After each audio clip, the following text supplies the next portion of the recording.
I'm Cynthia Bezic, and I was the editor of Pray Magazine. And I loved that magazine. I know a lot of you did too. And we were all so disappointed when it went out of business a couple of years ago. And I, for one, was really wondering, God, what are you doing? I didn't think the work of Pray was done.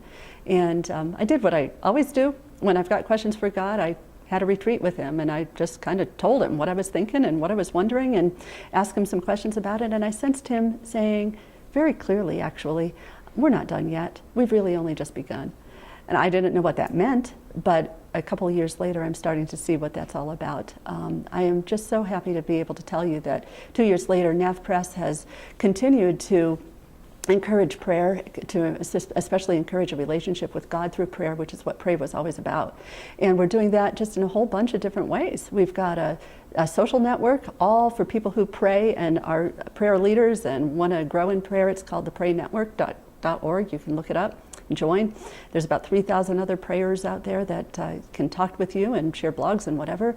There's a Pray Online News, which is a monthly, it's not the same as a magazine, I agree, but it's free, and every month you get content about prayer that will encourage you and information on resources and so forth. We've got, I'm blogging now, you can check that out, and but I'm doing retreats, I'm doing seminars, I can do those for you in your area if you're interested in that.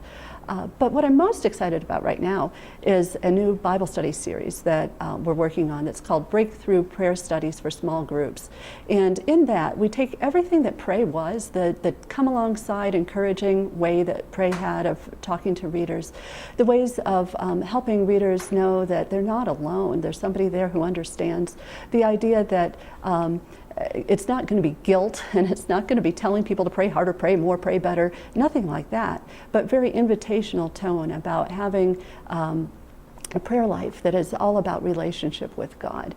And so we've taken that whole premise of what Pray always was and have put that into Bible studies that help readers to really connect with God that way. And we're finding, we've piloted these studies, and we find that people, when they're done, have just, they've gone so much deeper in their relationship with God, and they find out that they really love to pray. So I'm just excited about what God's doing at NavPress, and I'm hoping that you will be encouraged too, and check out some of these Pray resources.